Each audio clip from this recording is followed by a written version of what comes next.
മക്കളെ, അപ്പൊ നമ്മുടെ LSS എക്സാം ഇതാ ഇങ്ങ് എത്തിപ്പോയി. അപ്പൊ കുറെ കാര്യങ്ങൾ നിങ്ങൾ പഠിച്ചിട്ടുണ്ട്. പഠിച്ചതെല്ലാം കൂടി ചെറിയ ചെറിയ ചില ചോദ്യങ്ങളായിട്ട് ഒന്ന് റീകോൾ ചെയ്ത് നോക്കിയാലോ? അപ്പൊ നമ്മുടെ ഒന്നാമത്തെ ചോദ്യത്തിലേക്ക് നമ്മൾ ഇതാ കടക്കുവാണ്. ഓക്സിജൻ പാർലറുകൾ എന്നറിയപ്പെടുന്ന ആവാസ വ്യവസ്ഥ ഏതാണ്? നമ്മൾ കുറെ ആവാസ വ്യവസ്ഥകൾ, കുറെ എക്കോസിസ്റ്റങ്ങളെ പറ്റി നമ്മൾ പഠിച്ചിട്ടുണ്ട്. അതിൽ ഓക്സിജൻ പാർലറുകൾ എന്നറിയപ്പെടുന്നത് ഏതാണ് മക്കളെ? കാവുകളാണ് കറക്റ്റ് ആയിട്ടുള്ള ഉത്തരം. ഇനി അടുത്ത ചോദ്യം എന്ന് പറയുന്നത് ആഴത്തിൽ വളരുന്ന വേരുപടലം ഏതാണ്?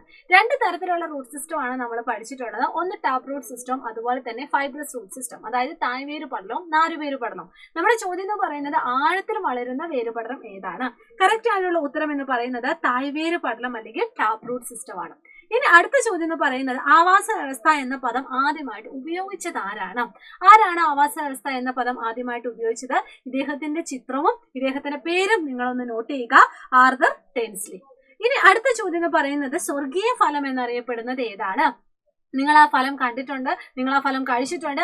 ആ ഫലം കണ്ടാൽ തന്നെ നിങ്ങൾക്ക് എന്താണ്, അതിന്റെ തലയിൽ ഒരു കിരീടം ഉള്ളതുപോലെ നമുക്ക് വേണമെങ്കിൽ ഒന്ന് ആലോചിക്കാം, ഒന്ന് ജസ്റ്റ് ഒന്ന് ഇമാജിൻ ചെയ്യാനായിട്ട് പറ്റും അല്ലെ? അപ്പൊ ഉത്തരം ഏതാണ് മക്കളെ? പൈനാപ്പിൾ അല്ലെങ്കിൽ കൈതച്ചക്കയാണ്. ഇനി അടുത്ത ചോദ്യം, മനുഷ്യ ശരീരത്തിലെ അസ്ഥി ഇല്ലാത്ത അവയവം ഏതാണ്? നമ്മൾ ഡെയിലി യൂസ് ചെയ്യുന്ന അവയവമാണ്. ഉത്തരം നമ്മുടെ സ്വന്തം നാക്കാണ്. അപ്പൊ കുറെ ചോദ്യങ്ങൾ നമ്മൾ നോക്കിയിട്ടുണ്ട്. ഇതുപോലെ കുറെ ചോദ്യങ്ങളും കുറെ വീഡിയോസ് ഒക്കെ ആയിട്ട് നമ്മുടെ ചാനലിൽ ഫുൾ ആക്റ്റീവ് ആണ്. നിങ്ങൾക്ക് വേണ്ടി ഇത്തവണ LSS നേടാനായിട്ട് ഫുൾ സെറ്റപ്പ് നമ്മൾ ചെയ്തിട്ടുണ്ട്. അപ്പൊ എനിവേ എല്ലാവരും നന്നായിട്ട് പഠിക്കുക. All the very best and thank you so much. Bye bye.